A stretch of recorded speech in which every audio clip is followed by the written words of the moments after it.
नमस्कार। हमारे आज के अध्ययन अध्यापन का मुख्य विषय होगा हिंदी साहित्य का इतिहास, रीतिकाल। अर्थात आज हम रीतिकाल तथा रीतिकाल का नामकरण, प्रवृत्तियाँ आदि के बारे में सामान्य जानकारी प्राप्त करेंगे। जब हिंदी साहित्य का काल विभाजन किया गया, विशेष रूप से जब इतिहासकारों ने इतिहास लेखन प्रारंभ किया, तो उसके लिए सबसे पहले आवश्यकता हुई साहित्य को अलग अलग कालों में विभाजित करने की। मुख्य रूप से और साहित्य को 3 कालखंडों में विभाजित किया गया: आदिकाल, मध्यकाल और आधुनिक काल। आदिकाल जो कि 1050 से 1375 ईस्वी संवत तक माना जाता है। ये हमने जब हिंदी साहित्य के इतिहास लेखन की परंपरा की शुरुआत का जो अध्ययन किया था, उसके अंतर्गत हमने जाना था। उसके पश्चात हिंदी साहित्य का जो दूसरा युग है, जिसे हम मध्यकाल के नाम से जानते हैं, जिसका समय 1350 या 75 ईस्वी संवत से 1900 तक का माना जाता है, जिसे हम मध्यकाल के नाम से जानते हैं।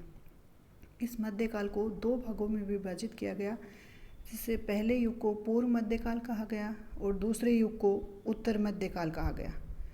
1700 तक का जो युग है, 1375 से 1700 तक का जो काल था, उसे पूर्व मध्यकाल या भक्ति काल के नाम से जाना जाता है। और दूसरा जो युग है, 1700 से लेकर 1900 ईस्वी संवत तक का जो युग है, उसे उत्तर मध्यकाल के नाम से जाना जाता है। अब इस उत्तर मध्यकाल में उसे विभिन्न नामों से संबोधित किया गया। विद्वानों के, इतिहासकारों ने अपने अपने ढंग से इस युग को अलग अलग नामों से संबोधित किया, जिसके कारण इस युग में नामकरण की समस्याएं सामने आईं।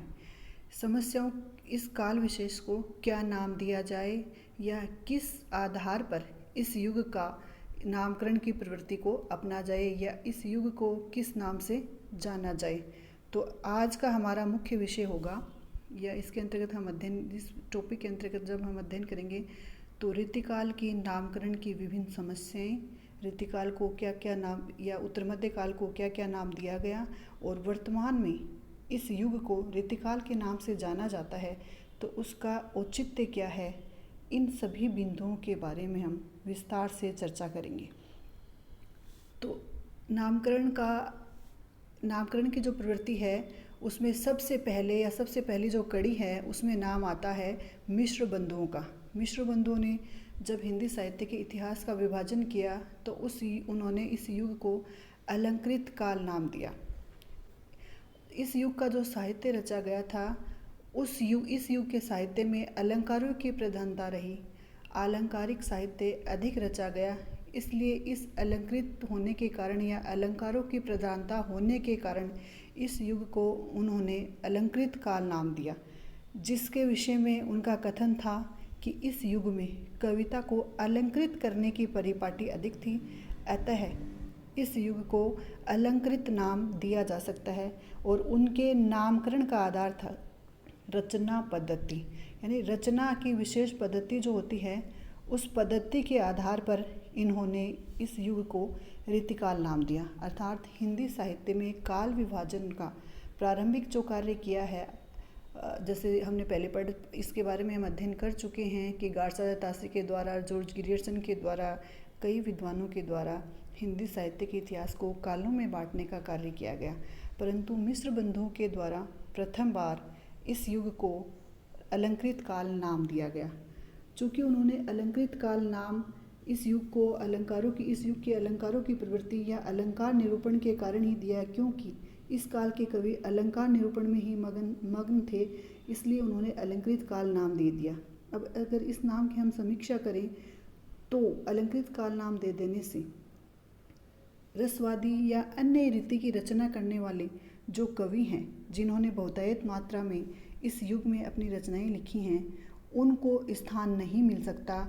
इसलिए हम अलंकृत काल नाम इस युग के लिए समीचीन नहीं कह सकते, क्योंकि अलंकार नाम दे देने से केवल अलंकारों की प्रवृत्तियों का निरूपण करने वाले कवियों को ही इस काल में शामिल किया जा सकता है।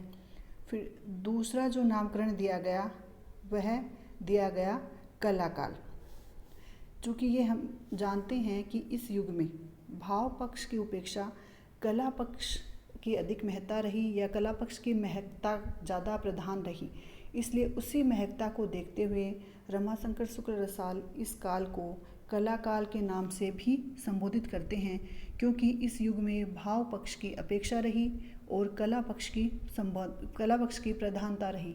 पर चूंकि इस नाम से भाव पक्ष की उपेक्षा हो जाती है और भाव पक्ष में रीति मुक्त काव्य धारा के कवियों ने अपनी रचनाओं की रचना की है या उनकी अधिकांश रचनाओं में भाव पक्ष की प्रधानता भी मिलती है, अतः कला काल नाम दे देने से रीति मुक्त कवियों की लेखनी गौण हो जाती है, अतः यह नाम भी उचित प्रतीत नहीं होता।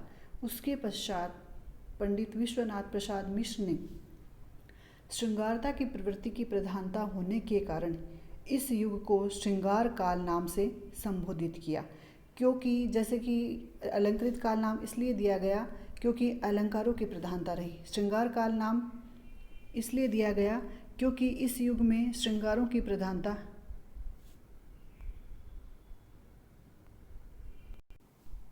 इसके पश्चात हम देखते हैं कि इस युग को श्रृंगार काल नाम भी दिया गया। श्रृंगार काल क्योंकि इस युग में श्रृंगारिकता की प्रवृत्ति अधिक रही या उनका प्रधान रहा। तो पंडित विश्वनाथ प्रसाद मिश्र ने इस युग में श्रृंगार की एक बड़ी प्रवृत्ति थी, इसलिए इस कालखंड को श्रृंगार काल के नाम से भी पुकारा जाना चाहिए या उसे श्रृंगार काल नाम भी दिया जा सकता है। तो इस प्रकार प्रवृत्ति की दृष्टि से उन्होंने इस युग को श्रृंगार काल नाम दिया, क्योंकि श्रृंगार की प्रवृत्ति इस युग में अधिक रही, चाहे वो रीति ग्रंथ हो या अलक्षण ग्रंथ हो, सभी में श्रृंगार की प्रवृत्ति को अपनाया, क्योंकि आद्योपांत सभी रचनाओं में किसी न किसी रूप में श्रृंगार की प्रधानता रही है, अतः इस युग को श्रृंगार काल नाम दिया जा सकता है। उनके महत्व को स्वीकार करते हुए या उनका पक्ष रखते हुए आचार्य शुक्ल ने भी यही कहा है, या इस नामकरण के आधार पर उन्होंने कहा कि इस कालखंड का नाम उन्होंने वैसे तो रीतिकाल दिया है, परंतु रचनाओं में श्रृंगार की प्रवृत्ति अधिक रही या श्रृंगार की प्रधानता होने के कारण अप्रत्यक्ष रूप से वे कहते हैं कि इस काल की श्रृंगारिक प्रवृत्ति को देखते हुए अगर कोई इसे श्रृंगार काल नाम से जाना जाए, श्रृंगार काल नाम देना चाहे तो कह सकता है। तो आचार्य शुक्ल का कथन हम देखते हैं कि वास्तव में श्रृंगार और वीर इन्हीं दो रसों की कविता इस काल में हुई, प्रधानता श्रृंगार की ही रही, इसलिए इस काल को रस के विचार से कोई श्रृंगार काल कहे तो कह सकता है। इसलिए इस युग को इस आधार पर श्रृंगार काल नाम पंडित विश्वनाथ प्रसाद के मिश्र के द्वारा प्रदान किया गया। पर चूंकि इस नाम में भी इस युग की सभी रचनाओं को समाहित नहीं किया जा सकता, क्योंकि इस नाम में भूषण, ग्वाल कवि, सुदन आदि कवियों की रचनाएं नहीं समा सकती या उनकी रचनाओं की उपेक्षा होती है, इसलिए यह नाम भी उचित प्रतीत नहीं होता। इसके अलावा इस युग को अन्य जिन नामों से संबोधित किया गया उन नामों में पंडित भागीरथ मिश्र ने रीति श्रृंगार नाम दिया है, जो भी रीति और श्रृंगार दोनों ही रचनाओं की प्रवृत्तियों के आधार पर किया है, पर विवेचना की दृष्टि से देखें तो यह नाम भी उचित प्रतीत नहीं होता, क्योंकि इस नाम में भी वही गुण, वही दोष शामिल हैं जो अन्य नामों में हम देखते हैं। इस प्रकार हमने देखा कि 17वीं शताब्दी से 19वीं शताब्दी तक के जो कालखंड को विभिन्न नामों द्वारा संबोधित किया गया। अभी तक हमने जाना कि इस कालखंड को इतिहासकारों द्वारा, विभिन्न विद्वानों द्वारा अलंकृत काल, कला काल, श्रृंगार काल, रीति श्रृंगार काल आदि नामों से संबोधित किया गया या आदि का नामकरण दिया गया। परंतु इन नामों में कोई न कोई दोष अवश्य रहा, कई आपत्तियां रही, जिसके कारण यह नामकरण स्वीकृत नहीं माना जा सकता। इसी के अंतर्गत आगे बढ़ते हुए आज हम जानेंगे कि आचार्य रामचंद्र शुक्ल ने इस काल को रीतिकाल नाम से संबोधित किया और रीतिकाल नाम कहाँ तक इस युग के लिए उचित प्रतीत होता है। आचार्य रामचंद्र शुक्ल ने अपने हिंदी साहित्य के इतिहास में इस कालखंड में या इस कालखंड को अर्थात 200 वर्षों के इतिहास को प्रवृत्ति के आधार पर रीति नाम के आधार पर या रीतिकाल के नाम से संबोधित किया। उन्होंने देखा कि इस काल में जो साहित्य रचा गया उसमें एक विशेष प्रकार की पद्धति, परिपाटी या विशेष प्रकार की रचनाएं मिलती हैं, जिस आधार पर इस काल को रीतिकाल नाम दिया जाना चाहिए। उन्होंने कहा कि रीतिकाल में रीति शब्द एक विशेष परिपाटी का सूचक है या एक विशेष परिपाटी का द्योतक है। यह नाम इस युग के कवियों की रीति निरूपण की प्रवृत्तियों को सूचित करता है। यह प्रवृत्ति इस युग की प्रमुख प्रवृत्ति रही है, अर्थात प्रवृत्ति, शैली, प्रणाली या रचना के तरीके के आधार पर उन्होंने इस युग को रीतिकाल नाम दिया है। रीति शब्द की विवेचना करें तो रीति